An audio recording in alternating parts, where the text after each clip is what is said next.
যে মবক্রেসিটা হয়েছে, যেমন দেবিদ্বারে বিএনপি নেতার বাসা আগুন দিয়ে পুড়িয়ে দেওয়া হচ্ছে, সেটা আপনারা দেখেননি? অনেক এলাকাতে বিএনপি নেতাকর্মীদের বাসা বাড়ি এবং আমার নেতাকর্মীরা আক্রান্ত হয়েছে। এই নির্বাচনটার জন্য এই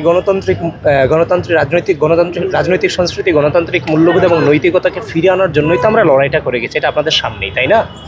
আর এটা এক্সপেক্টেড ছিল, এটা তো এমন না যে আনএক্সপেক্টেড কোনো ঘটনা ঘটে গিয়েছে। বাংলাদেশ জাতীয়তাবাদী দল বিএনপি গণতন্ত্রের জন্য, ভোটাধিকারের জন্য দীর্ঘ 17 বছর লড়াই করে গিয়েছে। এই নির্বাচনের মধ্য দিয়ে জনগণ আনুষ্ঠানিকভাবে সে দায়িত্ব বিএনপিকে দিয়েছে। বিএনপিকে ক্ষমতা দেয়নি, বিএনপিকে দায়িত্ব দিয়েছে। আপনারা দোয়া করেন আমাদের জন্য, আমরা যেন অহংকারী হয়ে না যাই। আপনারা দোয়া করেন বিগত সময়ে ফেসিস যে আচরণ করেছে আমরা সে আচরণ যেন না করি, কারণ এটার ভুক্তভোগী আমরা। ইনশাল্লাহ আমাদের দ্বারা সেটা হবে না।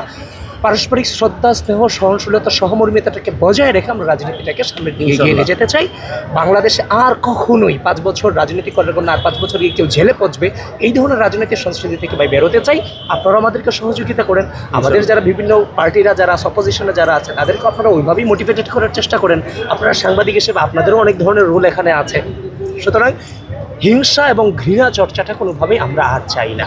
রাতে ঢাকা বিশ্ববিদ্যালয়ে টোটালি একটা মবক্রেসি হয়েছে, যে মবক্রেসিগুলো 5 আগস্ট পরবর্তী সময় বিএনপির এগেনস্টে হয়েছে। এরা বারবার আমাদেরকে উত্তেজিত করার চেষ্টা করছে, আমার এগেনস্টে মত তৈরি করে। আমরা পা বাড়াই কিনা, আমরা লাস্ট সময়টাও পা বাড়াইনি, এখন আমরা পা বাড়াবো না ইনশাআল্লাহ। যে মবক্রেসিটা হয়েছে, যেমন দেবিদ্বারে বিএনপি নেতার বাসা আগুন দিয়ে পুড়িয়ে দেওয়া হচ্ছে, সেটা আপনারা দেখেননি? অনেক এলাকাতে বিএনপি নেতাকর্মীদের বাসা বাড়ি এবং আমার নেতাকর্মীরা আক্রান্ত হয়েছে, ইতিমধ্যে আপনারা সেটা দেখেছেন। অথচ সেটা আমাদের এগেনস্টে একের পরে মিথ্যা অপপ্রচার এবং মবক্রেসি করে যাচ্ছে, যেটা কোনোভাবেই কাম্য না। আমি এদেরকে আহ্বান করব, এতদিন যে মবক্রেসি তোমরা করেছো তা করেছো ঠিক আছে, হয়তো বা আইন শৃঙ্খলা নাই, অনেক কিছুরই ব্যাপার স্যাপার ছিল না। সুতরাং আমি আপনাদেরকে আহ্বান করবো, এই ধরনের মবক্রেসি থেকে আপনারা না পা বাড়িয়ে সুস্থ রাজনৈতিক সংস্কৃতি প্রচলন করেন। এটি হচ্ছে তাদের কাছে আমাদের চাওয়া। বারবারে মবক্রেসি করে গিয়েছে, মানে সবচেয়ে বড় মবক্রেসির শিক্ষার আমি, সেটা আপনারাও জানেন।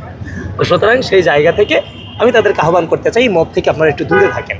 অনেক তো মব হয়েছে, আর কত মব করবে?